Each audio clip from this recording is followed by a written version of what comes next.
예수님께서 이 모든 말씀을 마치셨을 때입니다. 예수님께서 제자들에게 말씀하셨습니다. 너희도 알다시피 이틀 뒤에 유월절이다. 그때 인자는 넘겨져 십자가에서 죽을 것이다. 그때 대제사장과 장로들이 가야비라고 하는 대제사장 공관에 모여 있습니다. 그들은 조용히 예수님을 잡아 죽일 계획을 세웠습니다. 그러나 그들은 명절 기간에는 안 돼. 사람들 사이에 폭동이 일어날 수 있으니까 라고 말했습니다. 예수님께서 베다니에서 문둥병에 걸렸던 시몬의 집에 계셨을 때입니다. 한 여자가 비싼 향유 한 병을 가지고 와 식사하고 계시는 예수님의 머리에 이 향유를 부었습니다. 이 광경을 본 제자들이 화를 냈습니다. 왜 이 값비싼 향유를 낭비하는 것이오? 그것을 비싼 값에 팔아서 가난한 사람들에게 줄 수도 있었을 텐데. 예수님께서 이것을 아시고 말씀하셨습니다. 왜 이 여자를 괴롭히느냐? 그는 나에게 좋은 일을 하였다. 가난한 사람은 항상 너희 가운데 있을 것이다. 그러나 나는 너희와 항상 함께 있지 않을 것이다. 이 여자는 내 몸에 향유를 부어 내 장례를 준비한 것이다. 내 진정으로 너희에게 말한다. 온 세상에 복음이 전해지는 곳마다 이 여자가 한 일도 전해져 그들을 기억할 것이다. 그때 12제자 가운데 한 명인 가롯 출신의 유다가 대제사장들에게 갔습니다. 가롯 유다가 말했습니다. 내가 예수를 당신들에게 넘기면 나에게 얼마를 주겠소? 제사장들은 유다에게 은 30개를 주었습니다. 그 후로부터 유다는 예수님을 넘길 기회를 노렸습니다. 무교절의 첫 번째 날에 제자들이 예수님께 와서 말했습니다. 유월절 음식을 어디에다 준비할까요? 예수님께서 대답하셨습니다. 성 안에 들어가 한 사람에게 이렇게 말하여라. 선생님께서 때가 가까웠으니 당신 집에서 제자들과 함께 유월절을 보내겠다고 말씀하십니다. 제자들이 예수님께서 말씀하신 대로 행하여 유월절을 준비하였습니다. 그날 저녁에 예수님께서 12명의 제자들과 함께 음식을 드시기 위해 앉으셨습니다. 모두들 식사를 하고 있을 때 예수님께서 말씀하셨습니다. 내가 너희에게 진정으로 말한다. 너희 중에 하나가 나를 배반할 것이다. 제자들은 매우 슬퍼하며 한 사람씩 예수님께 묻기 시작했습니다. 주님, 제가 그 사람은 아니지요. 예수님께서 대답하셨습니다. 나와 함께 그릇에 손을 넣는 자가 나를 배반할 것이다. 성경에 쓰여진 대로 인자는 떠나갈 것이다. 그러나 인자를 넘겨주는 그 사람에게 화가 있다. 차라리 태어나지 않았더라면 자신에게 더 좋았을 것이다. 예수님을 배반한 유다가 예수님께 말씀했습니다. 선생님이여, 설마 제가 그 사람입니까? 예수님께서 그에게 내가 말했다 하고 대답하셨습니다. 식사 때 예수님께서는 빵을 들어 감사 기도를 드리시고 그것을 떼어 제자들에게 주시며 말씀하셨습니다. 받아 먹어라. 이것은 내 몸이다. 또한 예수님께서 잔을 들어 감사드리신 후 그것을 제자들에게 주시며 말씀하셨습니다. 너희 모두 이것을 마셔라. 이것은 죄를 용서하기 위하여 많은 사람들을 위해 붓는 나의 피, 곧 언약의 피이다. 내가 너희에게 말한다. 내가 아버지의 나라에서 너희와 함께 새롭게 마시는 그날까지 지금부터는 포도 열매로 빚은 것을 마시지 않을 것이다. 그들을 찬송을 부르고 올리브 산으로 올라갔습니다. 예수님께서 제자들에게 말씀하셨습니다. 오늘 밤 너희는 모두 나를 버릴 것이다. 성경에 이렇게 쓰여 있다. 내가 목자를 칠 것이니 양이 흩어질 것이다. 그러나 내가 살아난 뒤에 너희보다 먼저 갈릴리로 갈 것이다. 베드로가 말했습니다. 다른 모든 제자들이 주님을 버릴지라도 저는 결코 버리지 않겠습니다. 예수님께서 대답하셨습니다. 내가 진정으로 너에게 말한다. 바로 오늘 밤 닭이 울기 전에 내가 나를 3번이나 모른다고 할 것이다. 베드로가 예수님께 말했습니다. 주님과 함께 죽을지라도 결코 주님을 모른다고 하지 않을 것입니다. 다른 제자들도 모두 똑같이 말했습니다. 그때 예수님께서 제자들과 함께 겟세마네라고 불리는 곳으로 가셨습니다. 예수님께서 제자들에게 말씀하셨습니다. 내가 거기에 가서 기도하는 동안 여기 앉아 있어라. 그리곤 베드로와 세베대의 두 아들을 데리고 가셨습니다. 예수님께서는 매우 근심하시며 괴로워하기 시작하셨습니다. 예수님께서는 세 제자들에게 말씀하셨습니다. 내 마음이 괴로워 죽을 지경이다. 여기서 머무르며 나와 함께 깨어 있어라. 그리고 나서 약간 떨어진 곳으로 가서 얼굴을 땅에 대고 기도하셨습니다. 나의 아버지, 할 수만 있다면 제게서 이 잔을 지나가게 해 주십시오. 그러나 내 뜻대로 하지 마시고 아버지 뜻대로 하시길 원합니다. 기도하신 후 제자들에게 오셔서 제자들이 자고 있는 것을 보시고 베드로에게 말씀하셨습니다. 너희들은 1시간도 나와 함께 깨어 있을 수 없느냐? 깨어서 너희가 시험에 빠지지 않도록 기도하여라. 영은 원하지만 육체가 약하구나. 예수님께서 다시 가셔서 두 번째 기도를 하셨습니다. 나의 아버지여, 이것이 제게서 지나갈 수 없고 제가 마셔야만 한다면 아버지 뜻대로 되길 기도합니다. 그리고 나서 다시 제자들에게 가셔서 제자들이 자고 있는 것을 보셨습니다. 그들은 너무 졸렸던 것입니다. 그래서 예수님께서는 제자들을 놔두고 다시 세 번째로 기도하셨습니다. 예수님께서 같은 기도를 한 번 더 하셨습니다. 그 다음에 예수님께서 제자들에게 돌아오셔서 말씀하셨습니다.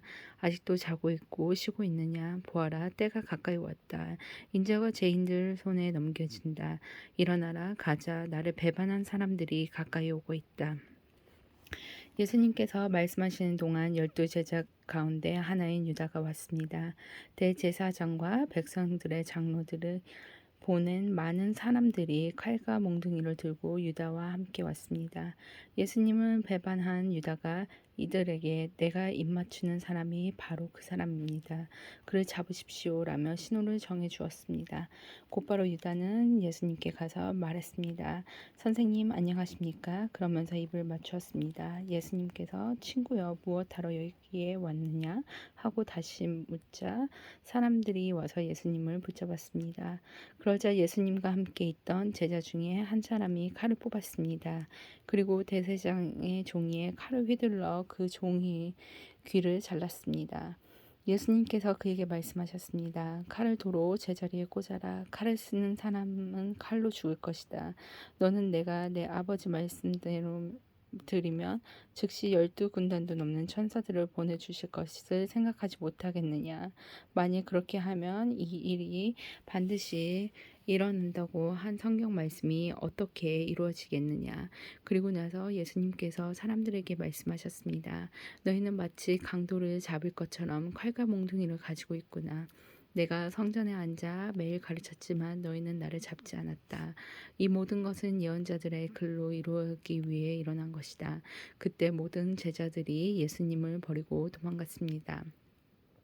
예수님을 잡은 사람들이 예수님을 대제사장 가바야에게로 끌고 갔습니다. 거기에는 율법학자들과 장로들이 모여 있었습니다. 베드로가 예수님과 멀찍이 떨어져 따라가 대제사장의 공관 마당에 들어갔습니다. 그리고 결과를 보려고 경비원들 틈에 끼어 함께 앉았습니다.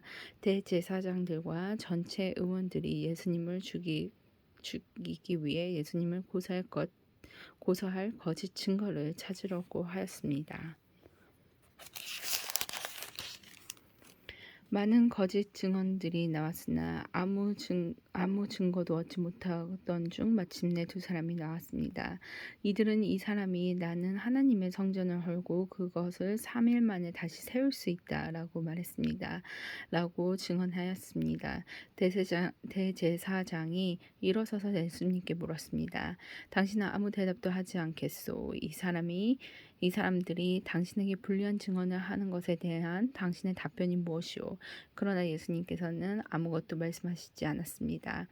다시 대제사장이 예수님께 물었습니다. 내가 살아계신 하나님께 맹세하고 당신에게 명령하니 우리에게 말하시오. 당신은 하나님의 아들 그리스도요? 예수님께서 대답하셨습니다. 내가 말했다. 그러나 내가 너희에게 말한다. 이제 이후로 인자가 전능하신 자의 오른쪽에 앉아 있는 것과 하늘 구름을 타고 오는 것을 볼 것이다. 그러나 대제사장이 자기 옷을 찢으며 말했습니다. 이 사람이 하나님을 모독했다. 더 이상 증인이 필요 없다. 여러분 모두가 이 사람이 하나님을 모독하는 것을 들었다. 어떻게 생각하는가? 사람들이 대답했습니다. 죽어 마땅합니다. 그리고 사람들은 예수님의 얼굴에 침을 뱉고 주먹으로 치고 손바닥으로 때리며 그리스도야 누가 너를 때렸는지 맞춰보아라 하고 말했습니다. 베드로가 대제사장 공관 마당의 바깥쪽에 앉아 있었습니다. 그때 어떤 여자 하인이 와서 말했습니다. 당신도 갈릴리 사람 예수와 함께 있었지요? 그러자 베드로는 당신이 무슨 말을 하는지 모르겠소 라고며 모든 사람들 앞에서 그렇지 않다고 말했습니다. 베드로가 대문 있는 데로 나가자 다른 여자 하인이 거기 있던 사람들에게 말했습니다. 이 사람은 나사렛 예수와 함께 있던 사람이에요. 또다시 베드로는 나는 그 사람을 모릅니다 라고 맹세를 하며 그렇지 않다고 말했습니다. 잠시 후 서 있던 어떤 사람들이 베드로에게 가서 말했습니다. 분명히 너는 그들과 한패다. 내 말씨를 보니 틀림없다. 그러자 베드로는 저주를 하며 맹세했습니다. 나는 저 사람을 모릅니다. 그러자 바로 닭이 울었습니다. 베드로는 지난번 예수님께서 자기에게 하신 말씀이 기억났습니다. 닭이 울기 전에 너는 나를 3번이나 모른다고 할 것이다. 베드로는 밖으로 나가 몹시 울었습니다. 다음 날 아침이 되자 모든 대사장과 백성들이 장로들의 예수님을 죽이려고 논의를 하였습니다. 그들은 예수님을 묶어 총독인 빌라도에게 데려가 그에게 넘겨주었습니다. 예수님을 배반한 유다는 예수님의 유죄 판결을 받는 것을 보고 양심의 가책을 느꼈습니다. 그래서 은 30개를 대제사장과 장로들에게 돌려주었습니다. 유다가 말했습니다. 내가 죄 없는 피를 바라 넘기는 죄를 지었습니다. 그들은 대답했습니다. 그게 우리와 무슨 상관이냐? 그것은 너의 문제이다. 유다는 은어를 성전 안에 내던지고 나가서 목매어 자살했습니다. 대제사장들이 성전에서 그 돈을 거두고 말했습니다. 이 돈은 피값이니 성전에 두는 것은 안 될 일이다. 그리고 그들은 서로 의논하여 그 돈으로 토기장의 밭을 사 나그네에게 묘지로 삼기로 결정했습니다. 그 밭은 지금까지 피밭이라고 불립니다. 그래서 예언자 예레미야가 말한 것이 이루어졌습니다. 그들은 은하 30개, 즉 이스라엘 사람들의 몸값이라고 정한 값을 받았다. 그리고 토기장이의 밭을 샀는데 밭값으로는 그 돈을 주었다. 이것은 주께서 내게 지시하신 그대로이다. 예수님께서 총독 앞에 서셨습니다. 총독이 예수님께 물었습니다. 당신이 유대인의 왕이요? 예수님께서 내가 말하였다 라고 대답하셨습니다. 대제사장들과 장로들이 예수님을 고발하였지만 예수님께서는 아무 대답도 하지 않으셨습니다. 그래서 빌라도가 예수님께 말했습니다. 이 사람들이 너를 여러 가지로 고발하는 것이 들리지 않느냐? 그러나 예수님께서는 빌라도에게 단 한마디도 대답하지 않으셨습니다. 빌라도는 이것을 보고 이상하게 생각했습니다. 명절이 되면 백성들이 원하는 죄수 한 명을 총독이 사면해 주는 관례가 있었습니다. 당시 감옥에는 바라바라고 하는 아주 악명 높은 죄수가 한 명 있었습니다. 사람들이 모였을 때 빌라도가 말했습니다. 너희는 누구를 놓아주기를 원하느냐? 바라바냐? 아니면 그리스도 라고 하는 예수냐? 빌라도가 이렇게 말한 것은 사람들이 예수님을 시기해서 자기에게 넘겨준 것을 알고 있었기 때문입니다. 빌라도가 재판석에 앉았을 때 그의 아내가 사람들을 보내 말했습니다. 저 죄 없는 사람에게 아무 일도 하지 마세요. 어젯밤 꿈속에서 제가 이 사람 때문에 몹시 고통을 받았습니다. 그러나 대사장들과 장로들은 군중에게 바라바를 놓아주었고 예수님을 죽이도록 요청하라고 시켰습니다. 빌라도가 사람들에게 말했습니다. 이 두 사람 중에 누구를 석방시켜 주기를 원하느냐? 사람들이 대답하였습니다. 바라바요. 빌라도가 물었습니다. 그러면 그리스도라고 하는 예수는 어떻게 해야 하겠는가? 그들이 모두 대답했습니다. 그를 십자가에 매달아 죽이시오.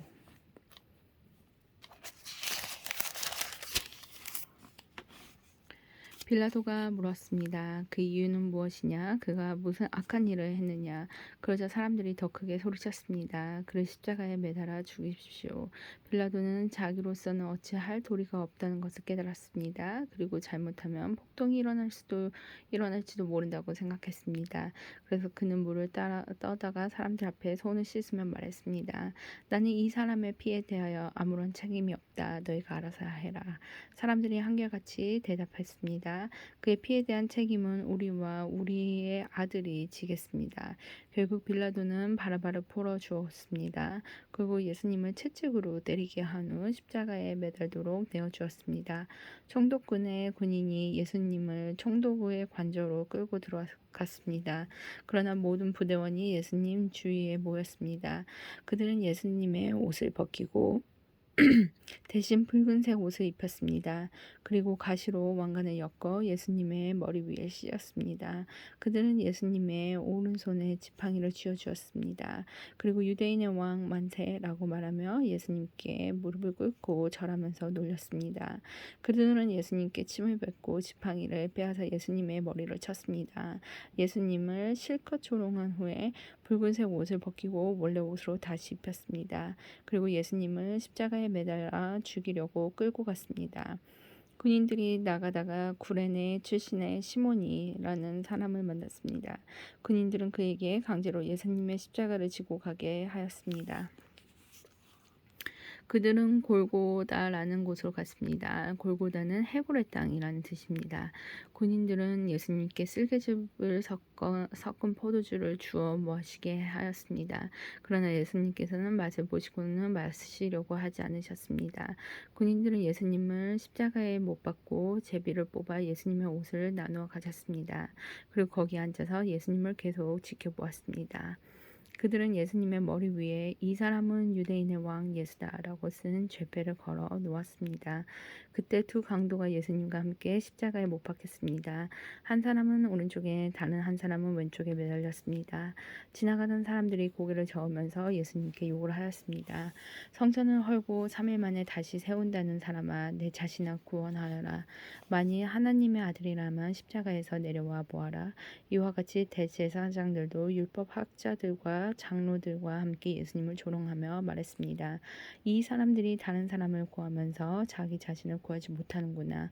이는 이스라엘 왕이니 지금 십자가에서 내려오라. 그러면 우리가 그를 믿겠다.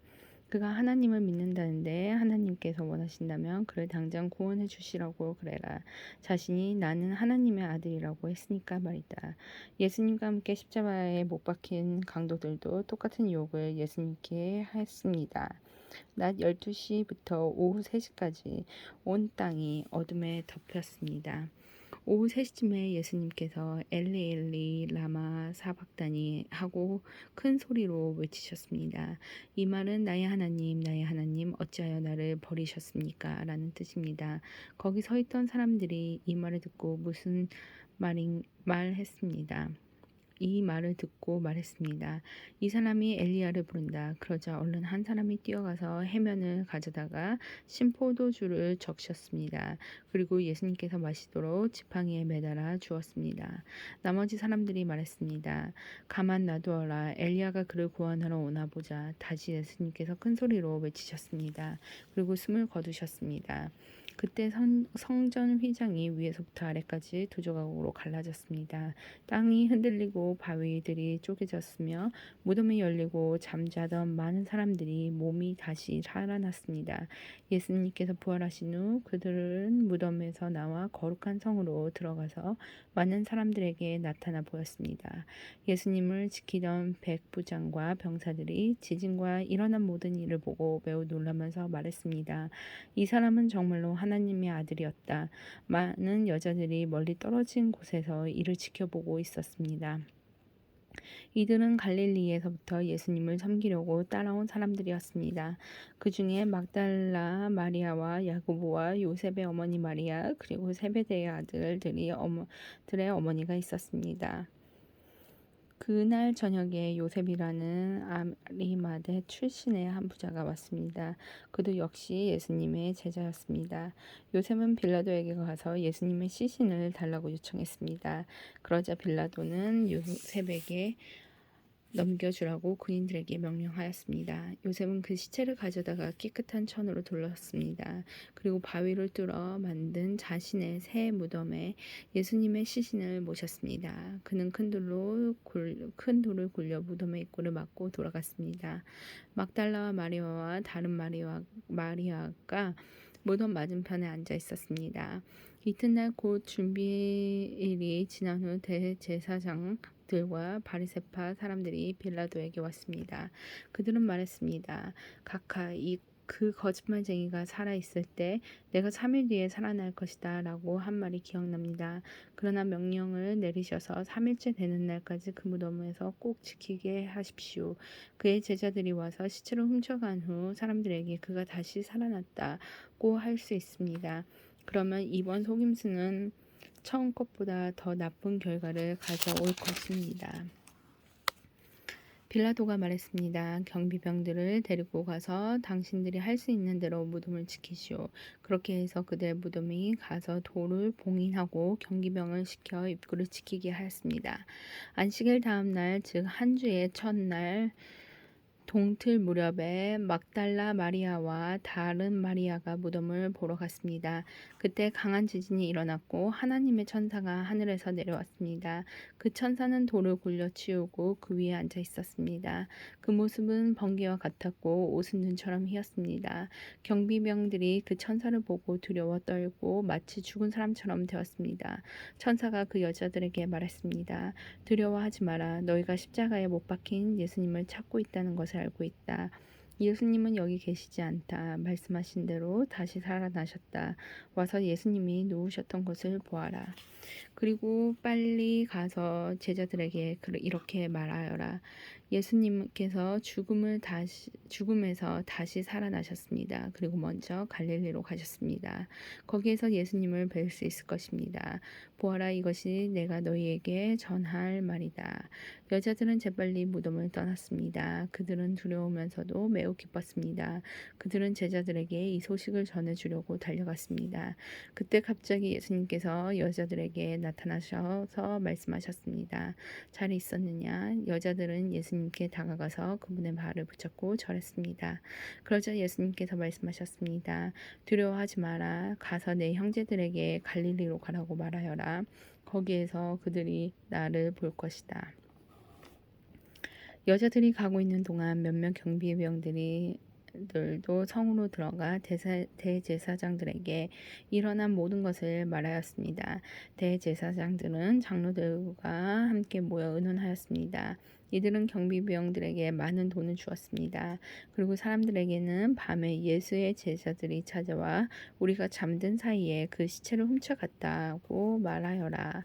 만일 이 이야기가 총독의 귀에 들어가더라도 우리가 잘 말해서 너희들을 구해주겠다라고 말했습니다.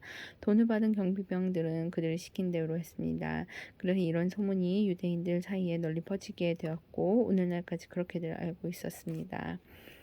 11명의 제자들이 갈릴리로 가서 예수님께서 지시한 산에 이르렀습니다. 그들은 예수님을 뵈고 절했습니다. 그러나 몇 명은 의심하기도 했습니다.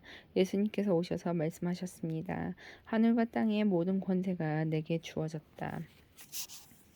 그러므로 너희는 가서 다른 민족을 제자로 삼아라. 아버지와 아들과 성령의 이름으로 세례를 주어라. 내가 너희에게 말한 모든 것을 지키도록 가르쳐라. 보아라, 내가 너희와 세상 끝날까지 항상 함께 있겠다.